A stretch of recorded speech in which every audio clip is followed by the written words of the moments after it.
Hello बच्चों, आप सबका स्वागत है मैथोरियल्स के यूट्यूब चैनल में। आज हम देखने वाले हैं क्लास 10th का 5th चैप्टर प्रोबेबिलिटी, जिसका 3.1 से लेकर 3.4 तक हम लोग ने देखा था। और आज हम देखेंगे प्रॉब्लम सेट 5। तो फर्स्ट क्वेश्चन यहाँ पे चूज़ अल्टरनेटिव आंसर्स है, तो मैं पूरा क्वेश्चन रीड करता हूँ, उसके बाद सब क्वेश्चन रीड करूँगा। तो सबसे पहले choose the correct alternative answer for each of the following. ठीक है, तो सबसे पहला वाला क्या है यहाँ पे question, which number cannot represent a probability. तो ये ए बी सी और डी में से कौन सा आंसर जो है वो प्रोबेबिलिटी में नहीं आता। जैसे कि मैंने बताया था कि प्रोबेबिलिटी हम लोग का रेंज करता है 0 से लेकर 1, या 1 से बड़ा नहीं होता यहाँ पे प्रोबेबिलिटी, और 0 से छोटा नहीं होता। तो 0 और 1 के बीच में अगर वैल्यू होगा तो हम लोग इनको क्या बोलेंगे, प्रोबेबिलिटी है। अगर नहीं होगा, उससे बड़ा होगा 1 से, 0 से छोटा होगा, तो हम लोग उनको क्या बोलेंगे, प्रोबेबिलिटी नहीं है। ठीक है, 0 से छोटा मतलब माइनस वाला। तो अभी यहाँ पे 2/3 जो है, अगर उसको डिवाइड करें, रिड्यूस करें, तो देखो क्या आंसर आता है। जैसे कि 3 ज़ीरोस आर ज़ीरो, 2 है ना, तो 3 ज़ीरोस आर ज़ीरो। बाद में यहाँ पे पॉइंट डालने के बाद इधर 0 आ जाएगा, 18 20 हो जाएगा। तो 3 6 आर 18, 3 6 आर 18, 0.666 रिकरिंग हो रहा है, मतलब ये 0 और 1 के बीच में आ रहा है। अगर इसको देखें तो ये 1.5 जो कि 1 से बड़ा है, एक्सीड कर रहा है 1 को, तो ये हो सकता है। तो ये इस एक टिक करते हैं, बाकी का भी चेक करते हैं। जैसे कि 15% है, तो परसेंट को हम लोग 15/100 ऐसा लिखते हैं। अगर इसको मुझे पॉइंट में लेके आना है तो ये 0.15, क्योंकि 2 ज़ीरोज़ है, 2 नंबर के बाद यहाँ पे क्या है, 0, 2 ज़ीरोज़, तो 2 नंबर के बाद मुझे यहाँ पे क्या डालना पड़ेगा, पॉइंट। ठीक है, तो 0.15 हो जाएगा। और ये तो 0.7, ये तो नॉर्मल नंबर है। ठीक है, तो वो भी 0 और 1 के बीच में आता है, 0.7। इसका मतलब जो हम लोगों को प्रोबेबिलिटी रिप्रेजेंट नहीं करता वो है ये वाला आंसर, जो कि 1.5, जो कि 1 से बड़ा है। ठीक है, तो फर्स्ट वाला हम लोग ने अभी देखा, फर्स्ट वाला क्वेश्चन को। सेकंड क्वेश्चन देख लेते क्या है। A die is rolled, what is the probability that number appearing on the upper face is less than 3। तो हमारे पास सैम्पल स्पेस में डाई, अगर एक ही डाई अगर रोल करेंगे तो कुछ ऐसे आएगा, 1 2 3 4 5 और 6 आउटकम्स हमारे पास होंगे। और प्रोबेबिलिटी इवेंट का हम लोग को क्या बोला है, event number appearing on the upper face is less than 3। Less than 3 मतलब 3 से छोटा। तो 3 से छोटा कौन से नंबर से, ऐसे यहाँ पे 1 और 2 दो ही है। तो देयर फोर एन ऑफ ए, यहाँ पे एन ऑफ एस कितना आएगा, इधर एन ऑफ एस हम लोगों को 6 है, और एन ऑफ ए कितना आया, 2। तो अगर हम लोगों को प्रोबेबिलिटी बोला है, प्रोबेबिलिटी क्या आएगा फिर, probability of A will be equals to N of A upon N of S होगा। तो एन ऑफ ए का वैल्यू 2 है और एन ऑफ एस 6 है, तो 2 1s आर 2 और 2 3s आर 6। तो यहाँ पे probability of event A will be equals to 1/3, जो कि बी ऑप्शन यहाँ पे दिया हुआ है। ठीक है, तो थर्ड क्वेश्चन को यहाँ पे देखते हैं कि क्या दिया है। Third question, what is the probability of the event that a number chosen from 1 to 100 is a prime number। मतलब हम लोगों को यहाँ पे सैम्पल्स स्पेस में 1 से लेकर टोटल 100 तक के नंबर्स दिए हुए, from 1 to 100, that the event number chosen from the 1 to 100 is a prime number. तो ये सैम्पल स्पेस हो गया, जिसका हम लोग एन ऑफ एस यहाँ पे देखेंगे तो कितना आ जाएगा, यहाँ पे 100 मिलेगा। तो एन ऑफ एस हम लोग को यहाँ पे लिखना पड़ेगा 100। अगर हम लोग को आगे क्या बोला है, प्राइम नंबर चाहिए ना, तो उसके लिए हम लोग ए इवेंट ले लेते हैं। तो ए के अंदर हम लोग को प्राइम नंबर्स देखना है, जो कि 1 to 100 के बीच में आता है। और प्राइम नंबर्स मतलब ऐसे नंबर्स होते हैं जिसके सिर्फ 2 फैक्टर्स होते हैं, या कोई और दूसरे टेबल्स में नहीं जाता। तो यहाँ पे मैं लिख लेता हूँ कौन से ऐसे नंबर से, 2 है, 3 है, 5 7 है, 11 13 17 19 23 29 बराबर, 31 है, 37 है, और 41 है, 43 है, 43 है, और 47 आएगा यहाँ पे, 53 59 61 67 71 73 है, 73 के बाद 77 नहीं आएगा, 79 आएगा, 83 89 और लास्ट में 97। तो इतने सारे नंबर्स जो है 1 और 100 के बीच में प्राइम नंबर्स है। तो हम लोग काउंट करते तो हम लोग को एन ऑफ ए भी पता चल जाएगा कितना है, 1 2 3 4 5 6 7 8 9 10 11 12 13 14 15 16 17 18 19 20 21 22 23 24 25। तो एन ऑफ ए का वैल्यू हम लोग को 25 मिल रहा है। अभी इसी का हम लोग को प्रोबेबिलिटी निकालना है। तो प्रोबेबिलिटी के लिए P of A will be equals to N of A upon N of S आएगा। एन ऑफ ए कितना है 25 और अपॉन 100, तो 25 वन सा 25, 25 फोर सा 100। तो देयरफॉर पी ऑफ ए का वैल्यू मुझे यहाँ पे क्या मिलेगा 1/4, जो कि यहाँ पे सी ऑप्शन है। तो इस थर्ड क्वेश्चन का राइट आंसर हम लोग को क्या मिल रहा है यहाँ पे सी। ठीक है, अभी हम लोग फोर्थ क्वेश्चन देखते हैं कि क्या बोला है फोर्थ क्वेश्चन में। तो मैं थोड़ा नीचे कर लेता हूँ इसको, स्क्रॉल डाउन करके। Fourth question, there are 40 cards in a bag, each bears a number from 1 to 40। इसका मतलब हम लोगों का सैम्पल स्पेस जो है वो 1 2 3, मतलब हर एक कार्ड पे एक नंबर लिखा है, तो वो कहाँ तक आएगा, उसका नंबर 40 तक आएगा। ठीक है, तो one card is drawn at random, what is the probability of the card bears a number which is a multiple of 5। Multiple of 5 मतलब ए इवेंट में जो भी नंबर्स होगा वो 5 के मल्टीपल्स होंगे, लेकिन 1 और 40 के बीच में। तो ऐसे नंबर्स कौन से, जैसे कि 5 आएगा, 10 आएगा जो कि मल्टीपल्स ऑफ 5 है, 15 आएगा, 20, 25 आएगा, 30, 35 आएगा। ठीक है, ओके 35 के बाद यहाँ पे 40 भी आएगा, 40 आएगा। तो हम लोग को यहाँ पे क्लोज करना पड़ेगा। तो देयरफॉर एन ऑफ ए कितना होगा 1 2 3 4 5 6 7 8 वैल्यूज़ आएगा 8। तो प्रोबेबिलिटी अगर हम लोग को निकालना है तो P of A will be equals to N of A upon N of S होगा। एन ऑफ ए का वैल्यू कितना है 8 और एन ऑफ एस का वैल्यू कितना है 40, जो कि अभी अगर देखें तो 4 के टेबल से रिड्यूस हो रहा है। तो 4 10 सा 40 और 4 2 सा 8, 2 1 सा 2 और 2 5 सा 10, जो कि मुझे यहाँ पे वैल्यू क्या मिलेगा 1/5। तो therefore P of A will be equals to 1/5। यहाँ पे हम लोग को ए ऑप्शन दिख रहा है, ए 1/5। ठीक है, तो बहुत इजी है, प्रोबेबिलिटी जैसा ही है जैसे हम लोग ने 5.3 या 5.4 में देखा था, सेम सम्स है, लेकिन इसके 4 ऑप्शंस दिए हुए थे। ठीक है, अभी यहाँ पे if N of A is equals to 2, P of A is equals to 1/5, then N of S find out करना है। तो प्रोबेबिलिटी ए हमारा जो फॉर्मूला है वो ऐसा है, N of P of A equals to N of A upon N of S, बराबर। तो पी ऑफ ए का वैल्यू हम लोग को यहाँ पे 1/5 दिया है, एन ऑफ ए का वैल्यू 2 दिया है और एन ऑफ एस हम लोग को नहीं पता, तो एन ऑफ एस इधर आएगा। जब हम लोग यहाँ पे क्रॉस करेंगे, क्रॉस ये 5 है, जब हम लोग यहाँ पे क्रॉस करेंगे तो एन ऑफ एस क्या होगा, ऊपर की तरफ आएगा, जो कि ऐसा है, और 5 जो है वो होगा वो या इधर चला जाएगा, तो 5 × 2 आएगा। तो therefore N of S will be equals to 10, जो कि हम लोग को कहाँ दिख रहा है, ऑप्शन ए। ठीक है, तो ये फर्स्ट क्वेश्चन के सब 5 क्वेश्चंस अल्टरनेटिव चॉइस आंसर्स के हम लोग ने सॉल्व किया। आगे हम लोग देखते हैं सेकंड क्वेश्चन के बारे में। Second question, basketball players John, Wasim, Akash were practicing the ball drop in the basket. The probabilities of success for John, Wasim and Akash are 4/5, 0.83 and 58% respectively. Who had the greatest probability of success? मतलब यहाँ पे जो तीनों values दिया है 4/5, 0.83 and 58%, तीनों भी क्या है, प्रोबेबिलिटी के वैल्यूज़ है। जैसे हम लोग ने फर्स्ट इसमें देखा था कि प्रोबेबिलिटी का रेंज जो होता है वो 0 to 1 के बीच में होता है, तो इनको भी देखना पड़ेगा। मतलब ये प्रोबेबिलिटी है, मतलब 0 to 1 के बीच में ही होगा, लेकिन डिवाइड करके हम लोग को पॉइंट्स में लाके चेक करना पड़ेगा कि कौन सा प्रोबेबिलिटी किसका प्रोबेबिलिटी ज़्यादा है सक्सेस का। ठीक है, तो सबसे पहले हम लोगों को किसका दिया है, जॉन का दिया है, जो कि 4/5 बोला है। तो यहाँ पे सॉल्यूशन क्या आएगा, the probability that the ball dropped bye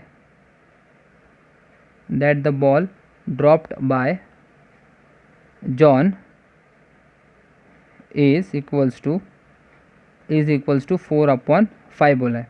ठीक है, तो अगर इसको डिवाइड करें 4/5 को, तो देखते हैं क्या आएगा।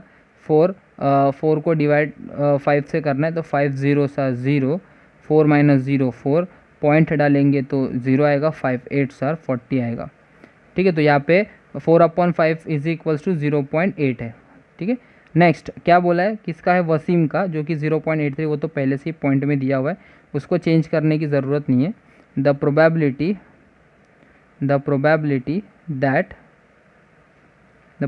That the ball dropped by Wasim is equals to 0.83 and last किसका बोला है, आकाश का, जिसका परसेंटेजेस में दिया हुआ है, तो वो भी हम लोग को लिखना पड़ेगा। the probability that the ball dropped by कौन था, आकाश इज इक्वल्स टू 58%। 58% को भी हम लोग को किस में कन्वर्ट करना है, पॉइंट में। तो कैसे कन्वर्ट करते हैं हम लोग, 58% है ना, तो इसको हम लोग 58 अपॉन 100 करके लिखते हैं, अपॉन 100। तो यहाँ पे 2 ज़ीरोज़ है, 2 ज़ीरोज़, तो डायरेक्ट हम लोग पॉइंट जो देंगे वो 2 ज़ीरो के बाद होगा, मतलब 0.58 होगा यहाँ पे। इसका मतलब इज इक्वल्स टू 0.58 आएगा। ठीक है, तो किसका प्रोबेबिलिटी जो सक्सेस का ज़्यादा है, यहाँ पे हम देख सकते हैं कि प्रोबेबिलिटी ऑफ सक्सेस ज़्यादा किसका है, इसका, वसीम का है। तो हमें यहाँ पे लिखना पड़ेगा, अभी 0.8 है, मतलब यहाँ पे 80 हो गया वो। तो अभी हम लोग को क्या लिखना पड़ेगा यहाँ पे, देयरफॉर या सिंस 0.80 इज़ 0.80 80 नहीं 83 लिखना पड़ेगा, 83 is greater than 0.80 is greater 0.80 is greater than 0.58। तो देयरफॉर 83 किसका है, हमारा वसीम का है। तो therefore Wasim has the greatest probability of success. ठीक है, तो ये सेकंड क्वेश्चन हो गया हमारा। थर्ड क्वेश्चन हम लोग देखते हैं अभी क्या है। Third question, in a hockey team there are 6 defenders, 4 offenders and 1 goalie. Out of this 1 player is to be selected randomly as a captain. Find the probability of the selection that. First यहाँ पे 1 और 2 events दिया हुआ है। तो सबसे पहले हम लोग को यहाँ पे टोटल नंबर 6 है, यहाँ पे डिफेंडर ऑफेंडर्स 4 है और 1 गोली है, तो टोटल 11 प्लेयर्स है। तो हम लोग को सैम्पल स्पेस में वो लिखना पड़ेगा। ठीक है, तो therefore let S be the sample space, S be the sample space. ठीक है, सैम्पल स्पेस। तो देयरफॉर S, यहाँ पे S मतलब क्या है, S will be equals to total number of players in the hockey ना। तो यहाँ पे वो लिख लेता हूँ मैं, क्योंकि अभी ब्रैकेट में तो लिख नहीं सकता। ठीक है, ब्रैकेट में कर्ली ब्रैकेट्स में लिखना, तो वैसा भी सेट के अंदर लिख सकते हैं। क्या क्या आएगा, 6 डिफेंडर्स, 4 ऑफेंडर्स, 6 डिफेंडर्स, 4 ऑफेंडर्स और 1 गोली। तो therefore total N of S कितना है, यहाँ पे 11 है। ठीक है, तो फर्स्ट यहाँ पे क्या बोला है, find the probability of the selection that the goalie will be selected. The goalie will be selected, तो यहाँ पे इवेंट लेना पड़ेगा। Let A be the event, let A be the event that the captain selected, that the captain selected will be a goalie, will be a गोली, GOALEE, गोली होगा। कितने गोलीज है, ऐसे एक ही गोली है, तो यहाँ पे क्या आएगा, 1 गोली, एक ही तो है हमारे पास, यहाँ पे 1 गोली। तो therefore N will be N of A will be equals to, एक ही एलिमेंट है तो एक ही आएगा। अगर इसका प्रोबेबिलिटी निकालना है तो P of A will be equals to N of A upon N of S आएगा। देयरफॉर N ऑफ A का वैल्यू क्या है, 1 है, और N ऑफ S का वैल्यू कितना है, 11 है। तो ये क्या हो गया, प्रोबेबिलिटी ऑफ इवेंट A कितना आ गया, चांसेस 1/11 चांसेस है यहाँ पे, 1/11। ठीक है, तो ये फर्स्ट प्रोबेबिलिटी हम लोग ने फाइंड आउट किया। अभी सेकंड वाला हम लोग को क्या बोला है, अ defender will be selected. Defenders मतलब अभी डिफेंडर्स में से कोई एक आ सकता है, लेकिन हमारे पास डिफेंडर्स है कितने, टोटल 6 है, तो 6 डिफेंडर्स में से कुछ भी हो सकता है। तो यहाँ पे इवेंट में 6 आएंगे, तो इसके लिए डिफाइन करना पड़ेगा, late B be the event, let B be the event that the captain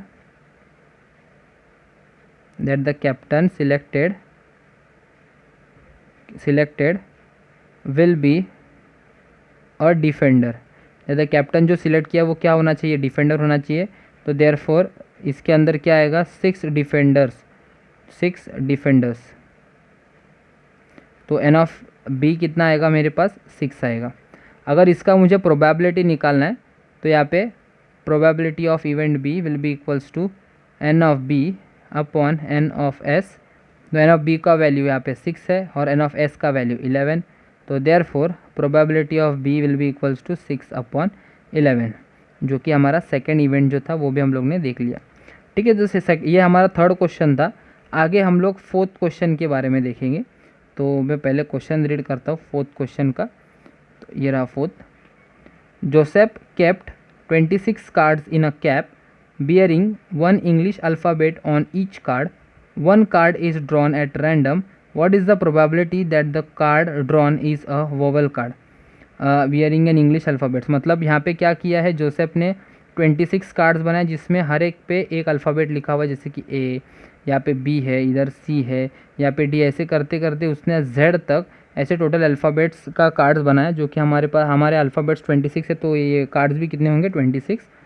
तो वो सैम्पल स्पेस है हमारा, तो इधर लिखना पड़ेगा let S be the sample space, let S be the sample space.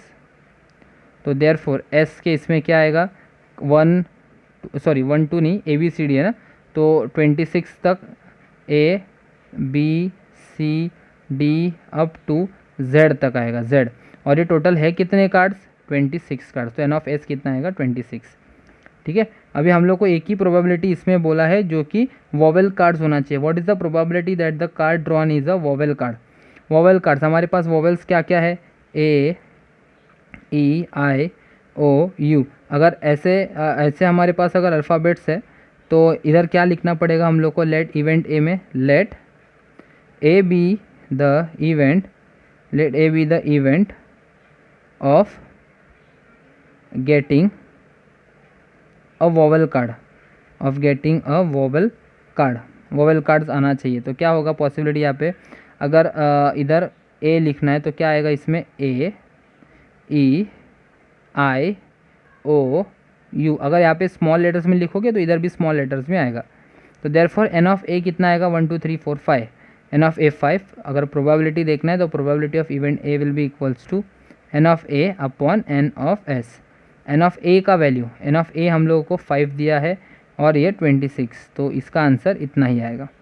तो लास्ट स्टेटमेंट अगर लिखना तो ये भी हम लोग यहाँ पे लिख सकते हैं। अगर आपको लिखना मतलब हर एक वर्ड प्रॉब्लम में हम लोग को स्टेटमेंट लिखना पड़ता है। Therefore the probability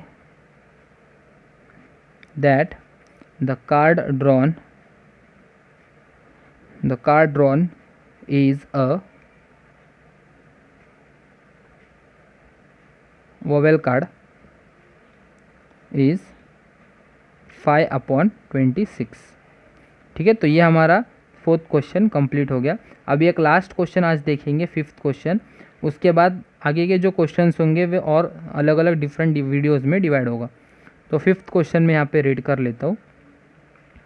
a balloon vendor has 2 red balls 3 blue and balloons है 2 red 3 blue and 4 green balloons. He wants to choose one of them at the random to give it to Pranali. What is the probability of the event that the Pranali gets a red balloon? तो same यहाँ पे let S be the sample space, let S be the sample space। ठीक है, तो S के इसमें क्या आएगा, अगर आपको पहले लिखना है अलग से तो अलग लिख करके बता सकते हो। मतलब let the 2 red balloons be R1 and R2, the 3 balloons be B1 B2 B3, ऐसा लिखना तो लिख सकते हो। या तो डायरेक्ट यहाँ पे R1 R2, दूसरा कौन सा बोला था, ग्रीन बलून्स, जो कि कितने हैं, नहीं सॉरी ब्लू है, जो कि 3 है, तो B1 आएगा, यहाँ पे B2 आएगा, B3 आएगा, और लास्ट में ग्रीन बलून्स है 4, तो G1 आएगा, G2 आएगा, G3 आएगा और G4 आएगा।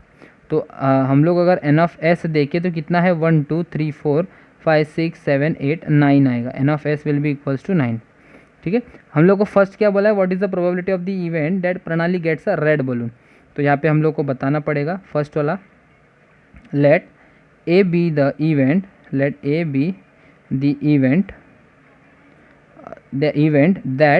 प्रणाली gets a red balloon, that Pranali gets a red balloon. ठीक है, तो अगर इवेंट ए रेड बलून अगर उसको चाहिए तो हमारे पास रेड के कितने पॉसिबिलिटीज़ है, 2 रेड बलून्स थे, तो आउटकम्स भी हमारे उतने ही आएंगे, R1, R2 आएगा, मतलब 2 ही पॉसिबिलिटीज़ है ना, 2 रेड बलून अगर मैं निकालूँ एक जगह पे रखा होगा तो उसका रेड बलून्स आने का पॉसिबिलिटी R1 और R2, 2 ही आउटकम्स आएंगे इवेंट में। तो एन ऑफ ए हम लोग को कितना मिलेगा यहाँ पे 2। अगर इसका प्रोबेबिलिटी निकालना है तो P of A will be equals to N of A upon N of S आएगा। ठीक है, तो एन ऑफ ए का वैल्यू हमारे पास 2 है और एन ऑफ एस का वैल्यू 9 है। तो प्रोबेबिलिटी ऑफ ए इवेंट कितना होगा, probability of A event will be equals to 2/9। तो स्टेटमेंट अगर आपको यहीं पे लिखना है इसके नीचे तो डायरेक्ट यहाँ पे भी लिख सकते हो, या तो सारे स्टेटमेंट्स को एक ही साथ में लास्ट में लिख सकते हो, वैसा भी चलेगा। तो मैं यहाँ पे लिख लेता हूँ देयरफॉर द प्रोबेबिलिटी दैट प्रणाली gets a red balloon, BALLON is 2/9। ठीक है, तो ये ए इवेंट का था, हम लोग ने देखा। बी इवेंट में हम लोग को क्या बोला है, अ ब्लू बलून, मतलब जो रैंडम वो निकालेगी तो वो होना चाहिए ब्लू बलून। तो let B the event that Pranali gets a blue balloon,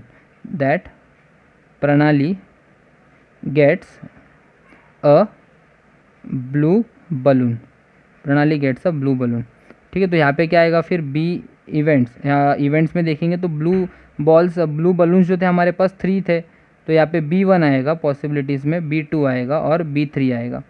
therefore N of B will be equals to, कितने नंबर ऑफ एलिमेंट्स है बी सेट के अंदर, 1 2 3, तो 3 आएगा। अगर प्रोबेबिलिटी देखना है तो P of B will be equals to N of B upon N of S, जिसमें 3 है और हम लोग को एन ऑफ एस 9 था, तो रिड्यूस होगा तो 3 1 सार 3, 3 3 सार 9। तो probability of event B will be equals to 1/3 आएगा। कितना आएगा, 1/3। तो ये सेकंड क्वेश्चन है जो हम लोग ने देखा, सेकंड इवेंट। थर्ड इवेंट यहाँ पे क्या बोला है, अ ग्रीन बलून, तो ये 1/3 सेकंड इवेंट का। अभी थर्ड इवेंट का भी देख लेते हैं कि क्या आएगा थर्ड। तो वो स्टेटमेंट में लिखना पड़ेगा, let C be the event that Pranali gets a green balloon, that Pranali gets क्या आने वाला है यहाँ पे, ग्रीन बलून हम लोग यहाँ पे लिखेंगे। ठीक है, तो सी इवेंट में ग्रीन बलून्स हमारे पास कितने थे, 4, तो इधर ग्रीन मतलब G1, G2, G3 और G4 तक आएगा, क्योंकि 4 बलून्स थे हमारे पास ग्रीन। तो एन ऑफ सी अगर देखेंगे तो कितना आएगा, यहाँ पे 4 आएगा। अगर प्रोबेबिलिटी देखना है तो P of C will be equals to N of C upon N of S आएगा। तो एन ऑफ सी का वैल्यू हमारे पास 4 है और एन ऑफ एस का वैल्यू, एन ऑफ एस हम लोग के पास 9 था। तो यही फाइनल आंसर हो गया, प्रोबेबिलिटी ऑफ सी इवेंट 4/9। ठीक है, आई होप आपको ये सारे क्वेश्चन समझ में आए होंगे 5th क्वेश्चन तक। इसके आगे का जो क्वेश्चन है 6th क्वेश्चन, वो हम लोग नेक्स्ट वीडियो में देखेंगे। अगर आपको ये वीडियो पसंद आया है तो आप इस वीडियो को लाइक कीजिए, शेयर कीजिए, कमेंट कीजिए और चैनल को सब्सक्राइब करना ना भूलिए। Thank you.